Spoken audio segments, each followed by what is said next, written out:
हमारे श्री तुकाराम जी महाराज आपके महाराष्ट्र में हुए, अद्भुत भक्त श्री पंडरीनाथ भगवान के, ज्ञानदेव तुकाराम, श्री तुकाराम जी अद्भुत भक्त हुए श्री पंडरीनाथ भगवान के। एक बार श्री तुकाराम जी महाराज देहू, महाराष्ट्र में देहू में रहते थे। वहीं पास में एक पर्वत था, उस पर्वत पर बैठ करके श्री तुकाराम जी भजन करते थे। अकाल पड़ा था, तो उस अकाल में इनकी पत्नी और बेटे की मृत्यु हो गई भोजन नहीं मिलने की वजह से। फिर बाद में इनका दूसरा विवाह कर दिया गया। दूसरी बहू जो आई वो इतना शासन करती थी इनके ऊपर, वो कहती थी उठो तो तुकाराम जी को उठना पड़ता था, वो कहती बैठो तो तुकाराम जी को बैठना पड़ता था। एक बार एक तुकाराम जी के पास एक बालक गया, बालक ने जाके कहा तुकाराम जी मेरे सब परिवार के लोग मेरे पीछे पड़े, ब्याह कर लो ब्याह कर लो ब्याह कर लो। मैंने सबसे कहा है आप कहोगे तो मैं ब्याह करूंगा, क्योंकि उस बालक को पता था तुकाराम जी कभी नहीं कहेंगे।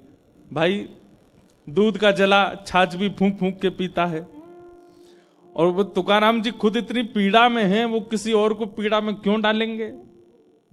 तो बालक अपने परिवार वालों को लेके आया, बोले तुकाराम जी बोल देंगे ब्याह कर लो तो मैं कर लूंगा। उसको विश्वास था कि तुकाराम जी मना करेंगे।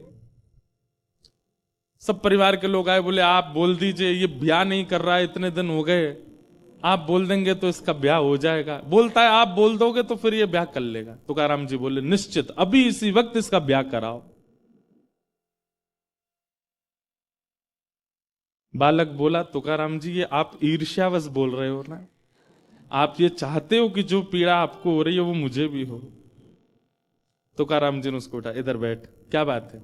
बोले आप इतनी पीड़ा में रहते हैं, आपकी पत्नी पूरा नगर जानता है, आपको डांटती है, सब करती है वो, और फिर भी आप कह रहे हो कि इसका ब्याह कर दो। जो खुद खुद इतनी पीड़ा में है वो दूसरे को ब्याह के लिए कैसे कह सकता है।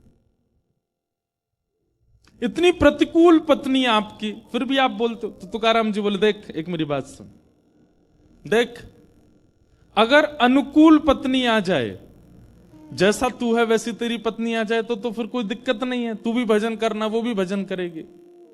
और अगर प्रतिकूल पत्नी आ जाएगी तो एक गांव में दो तुकाराम हो जाएंगे, मैं भी और तू भी। अकेले तुकाराम से क्या काम चले। बोले सब मेरे को प्रणाम करने आते हैं दूर दूर से। छत्रपति श्री शिवाजी महाराज दंडवत करते थे तुकाराम जी महाराज को। बोले गांव में मेरे घर में मेरा सम्मान नहीं है, लेकिन बाहर देख लाखों की तादाद में लोग दर्शन करने आते हैं। अनुकूल पत्नी होगी तो दोनों भजन करना, प्रतिकूल होगी तो एक तुकाराम और बन जाएगा। मतलब तुकाराम जी क्या बोले, मेरे तुकाराम बनने का बहुत बड़ा कारण मेरी प्रतिकूल पत्नी है। ये विपरीत है, इसीलिए मैं ठाकुर जी के ज्यादा समीप हूं। ये अनुकूल होती तो इससे मेरा प्रेम हो जाता, ये मेरे अनुकूल होती तो मैं इसी का ध्यान रखता, इसी के पास रहता, इससे बातें करता, इसकी सुनता, इसी में ही रमा रहता। लेकिन ये प्रतिकूल है, इसलिए इसके बट का प्रेम भी मैं विट्ठल से करता हूं, और बस चुपचाप सुनता हूं क्या बोलती है, जो कहती है सह लेता हूं, मारती है कभी कुछ कह देती है तो कोई दिक्कत नहीं। ऐसे श्री तुकाराम जी महाराज। तो उनके बारे में मैं क्या बता रहा था कि हम लोग जब धन की अधिकता हो जाती है तो कहीं ना कहीं हमारे मन में आ जाता अब इससे कुछ भोग भोगा जाए, इससे कुछ ऐसा किया जाए जो पाप जन्य है। या विश्वास मानिएगा, धन अधिक हो जाए और व्यक्ति के जीवन में सत्संग नहीं है तो धन की अधिकता उसको कभी ना कभी पाप की ओर ले जाती है। तो जब छत्रपति शिवाजी महाराज को पता चला कि श्री तुकाराम जी महाराज की पत्नी और बेटा, पहली पत्नी और बेटा इसलिए मर गए क्योंकि अकाल में उनके यहां भोजन नहीं था, तो शिवाजी महाराज ने किसी से पूछवाया, बोले इनके घर की स्थिति कैसी है। कहा बोले ज्यादा अच्छी नहीं है, बस ये भक्त हैं इसलिए इनका नाम तो बहुत है पर धन नहीं है इन पे। तो शिवाजी महाराज ने खूब सारी बैलगाड़ियों में भर करके सुंदर सुंदर रत्न भेजे तुकाराम जी महाराज के पास। मंत्री आया और मंत्री ने आकर के कहा, बोले महाराज छत्रपति शिवाजी महाराज ने आपके लिए कुछ भेंट भेजी है। भेंट को देख करके उन्होंने तुरंत मना किया, मुझे नहीं चाहिए, इसको ले जाओ। बोले क्यों नहीं चाहिए? तब दो बातें कही तुकाराम जी ने, ध्यान से सुनना। पहली बात कहते हैं, जो पाप का मूल है उसको मैं क्यों लूं? मंत्री जी एक बात मुझे बताइए, दुनिया में जितने पापी हैं सबके नाम गिनो, पापियों के नाम याद हो तो पापियों के नाम गिनो। आप भी अगर किसी पापी को जानते हैं, वैसे तो किसी को पापी मानना नहीं, लेकिन फिर भी जो पाप कर्म करता हो, कोल्हापुर में हो या कहीं भी हो, आपकी रिश्तेदारी में हो, मित्रों में हो, जो पाप कर्म करता हो। पाप कर्म किसको कहते हैं? पर स्त्री गमन को पाप कर्म कहते हैं। माता पिता की अवहेलना करने वाले को पाप कर्म कहते हैं। अपनों से ही द्वेष रखने वाले को पाप कर्म कहते हैं। मांस मदिरा आदि भक्षण करने वाले को पाप कर्म कहते हैं। अधर्म के मार्ग पर चलने वाले को पाप कर्म कहते हैं। कुदृष्टि रखने वाले को पाप। तो ये सब जिसके अंदर हो, आप खुद विचार कर लो, कहीं ना कहीं उसके पास धन का स्रोत होगा, इसीलिए वो पाप के मार्ग पर है। कहीं ना कहीं धन का स्रोत है। और धन नहीं है, अगर वो धनवान नहीं है तो लोभ ही होगा। ये लोभ और धन यही पाप करवाते हैं। सब लोग इधर देखिए, बहुत ध्यान से सुनिए। तुकाराम जी महाराज पहली बात कहते हैं कि जो पाप का मूल है, जो पाप का बीज है, वो मैं क्यों लूं? इसी से ही पाप कर्म की इच्छा प्रकट होती है, मुझे नहीं चाहिए।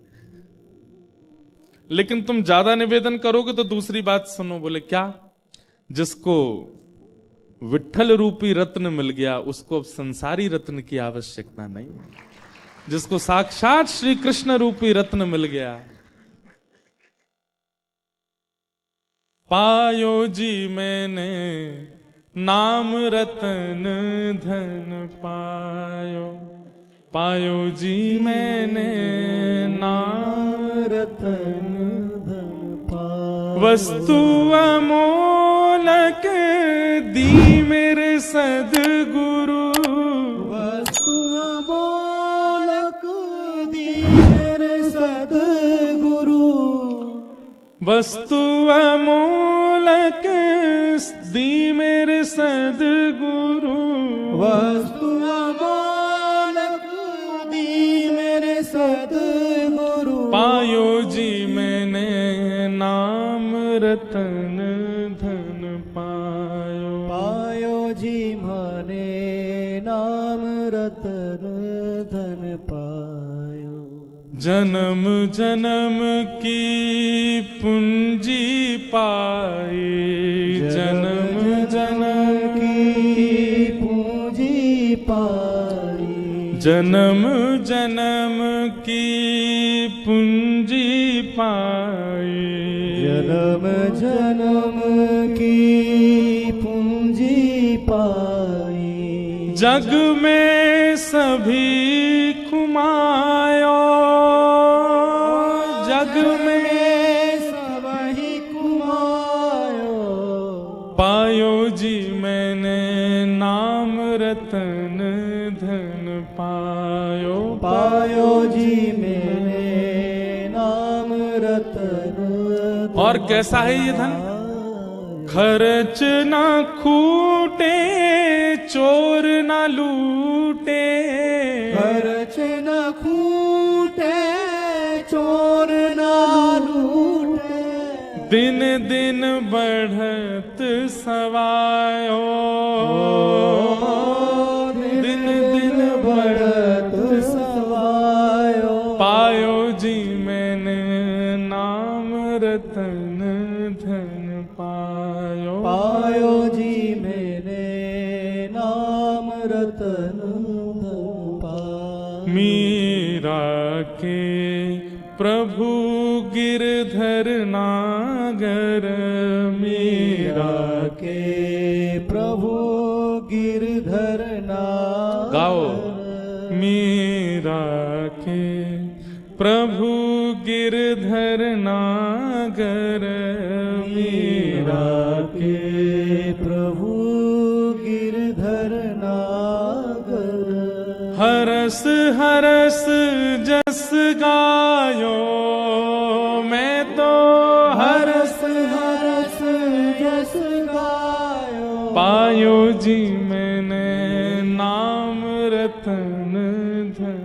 पायो। पायो जी मैंने नाम रतन धन हे पायो जी मैंने विठल रतन धन पायो। पायो जी मैंने विठल रतन धन पायो। आहा, खर्च ना खूटे, खर्च नहीं होता कभी भी, और चोर ना लूटे।